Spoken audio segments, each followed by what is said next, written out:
Hello VC, how's everybody doing out there? Got another little update for you. Hopefully light's okay today. We're kind of into the season of dark days. So I had another video I was going to put up first, but I thought I would get this one up first. I'm still dealing with a backlog of thrift finds, so I thought I would kind of jump ahead and show some stuff I've been finding and spinning a little more recently. If you follow me on Instagram, you may have seen some of these. First off, though, I got a package from Trish Mullins.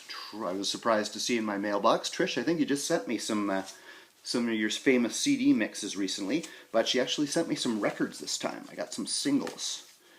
And I tried to do a blind opening on this, Trish, sorry about that, but I had some problems with my camera, so I have opened this. First up, she sent me on Coral label, which I know from the Buddy Holly records, Johnny Desmond Woman, backed with The River Seine. Not familiar with that one. She sent me Fingertips, still Stevie Wonder on Tamla. I do have this, but in kind of rough shape. And this is clearly an upgrade, so thanks you very much, Trish. And a big classic here, War, Slippin' Into Darkness, backed with Nappy Head. Don't think I have that one on single. And The Temptations, Wish It Would Rain on Gordy. Nice Motown sleeve there. And Billy Preston, his big hit, Will It Go Round in Circles, backed with Blackbird. So thank you very much, Trish. If for some reason anybody hasn't checked her channel out, be sure and do so. Always making her famous CD mixes and sending them to her friends all over. Very generous with her time. Oh, a couple more here, I forgot. Billy Ocean, Suddenly. Run Joey Run, David Geddes. Thank you very much, Trish. Was not expecting that. Much appreciated. On to some thrift finds. I actually found a Jamaican one recently. Yeah, I showed this guy before, but found this one. Reggae Round the World by Byron Lee and the Dragonaires. 72 on this one, I think. Kind of a early spelling of reggae there, before it had kind of settled into its more accepted version. And kind of cool back cover shot on there too. Byron Lee right there, the band leader.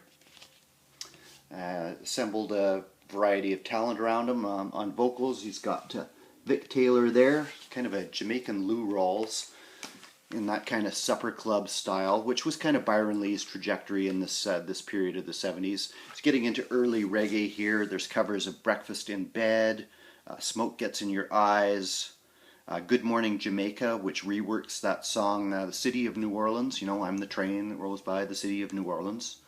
The OJ's Backstabbers is on here, and there's kind of a funky reggae one on here too, with that kind of chunky funk guitar, Black On instrumental.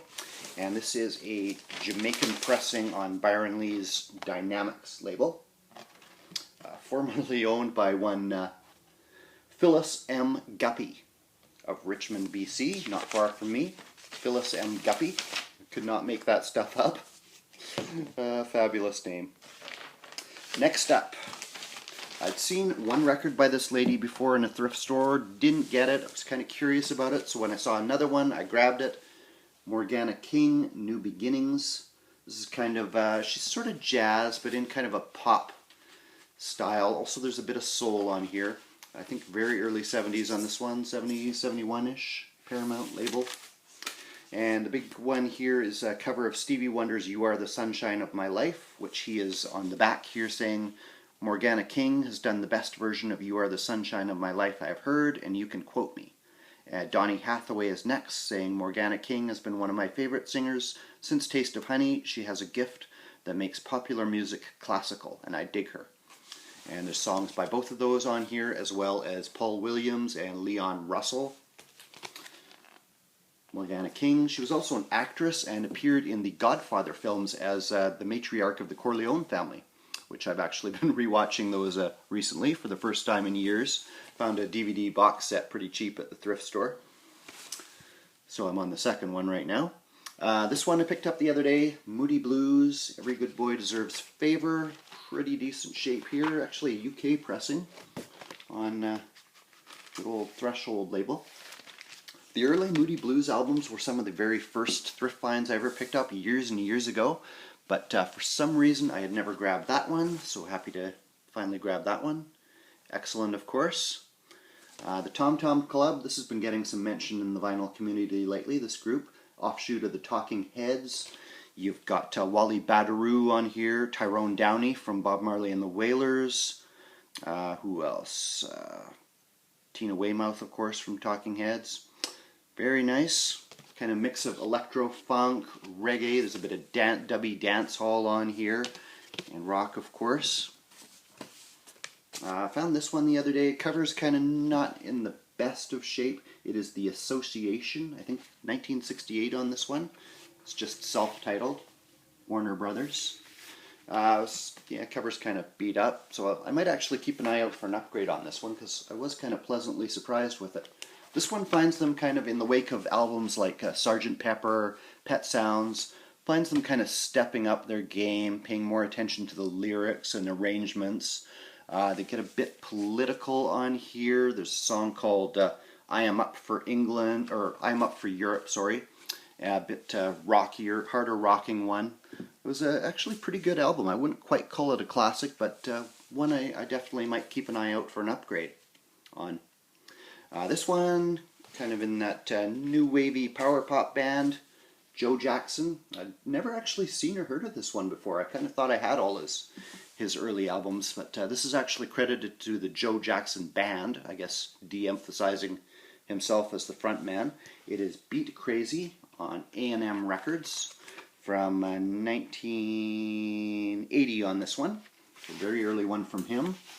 And there's quite a bit of reggae and dub on here as well. The title track, actually, the bass line to me sounds very familiar to the bass line from King Tubby Meets the Rockers Uptown. Maybe it's sped up tempo a little bit. And there's another one on here that reworks the real rock bass line, which was used for Armageddon Time, as covered by The Clash, done by Willie Williams originally in reggae. Joe Jackson takes a stab at the rhythm too. And there's also a dub poet track on here, Battleground, dedicated to Linton Kwesi Johnson. So quite an interesting album there. Again, on kind of a power pop vein, I picked up this one, Bram Tchaikovsky, Strange Man, Changed Man, 1979. Polydor, right in that 1979, 1980-ish window where you have that power pop thing with groups like the Knack, My Sharona, and all that kind of punchy, energetic sound. So that's what this is from the UK. Also kind of in the power pop vein, this was a blind buy, a Canadian one, again in the thrift store, BB Gabor.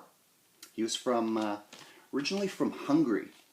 He was born, Gabor Hegedus was his birth name. His family was from Hungary. They escaped right at the time of the Russian invasion, went to England where they led kind of a miserable, poverty-stricken existence as refugees for a number of years. Through the 60s, he was living there as the UK rock and roll scene was heating up with the Beatles, the Stones, the Who, all those groups. He got it in his head that music would be the path he would pursue. Never had any formal training, but taught himself to play guitar. In his early 20s, by the early 70s, he had moved to Toronto with his brother. Started performing and took BB Gabor as his stage name. BB after BB King and Gabor after his birth name.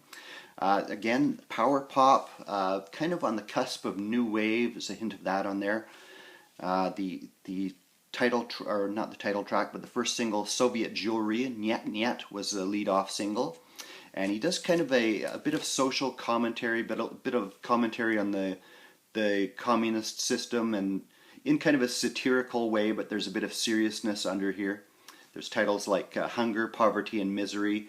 Tellingly, he covers Joni Mitchell's Big Yellow Taxi with its social commentary. So he does it in kind of a humorous way, but there is kind of a serious intent.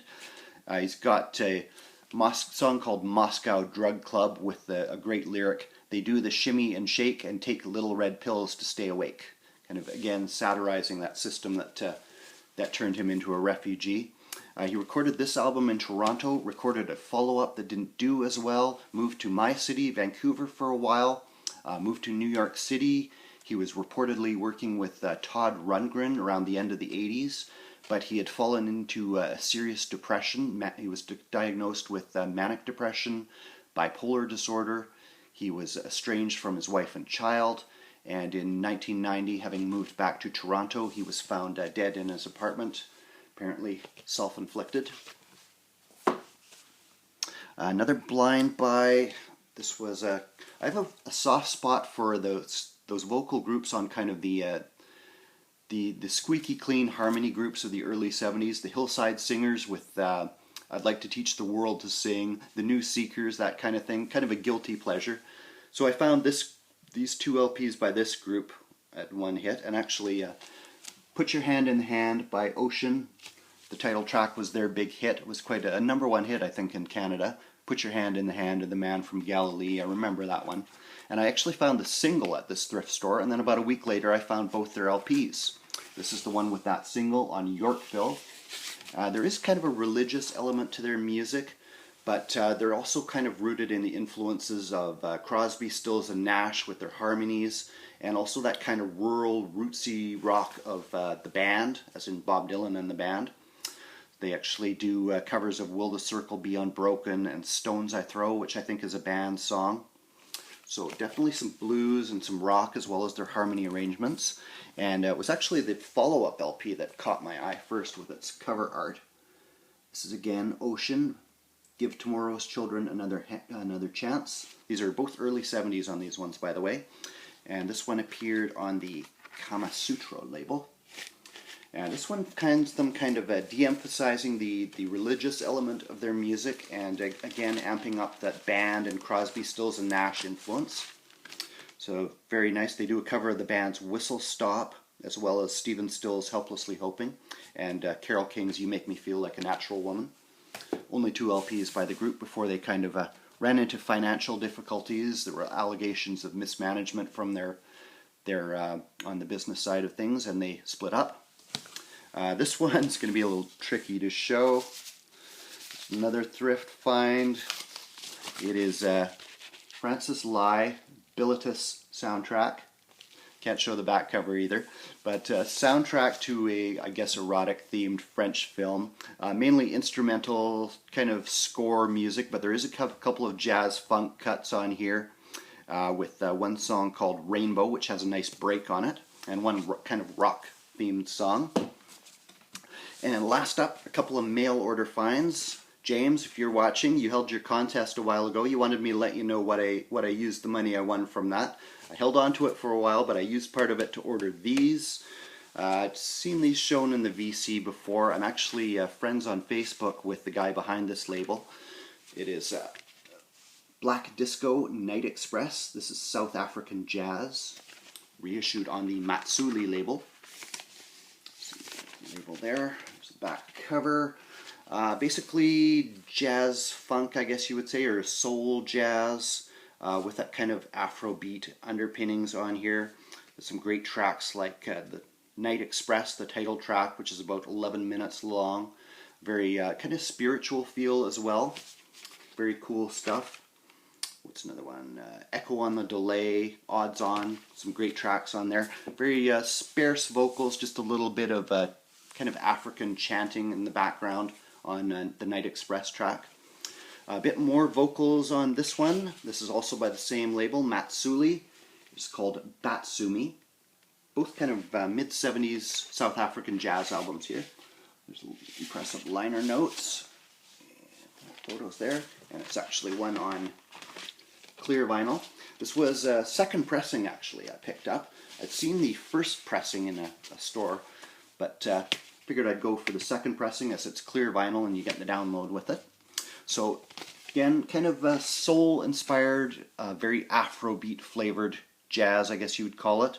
Definitely accessible. It's quite a bit of vocals on here, kind of chanted Zulu kind of vocals, and definitely some funky moments on here as well. Very cool stuff. Batsumi. So that's what I got for you today, guys. Still working through that huge thrift store haul, so I will have more for you very shortly. Hope everybody's doing well out there. I guess I always say that. Take care, guys, and thanks again, Trish.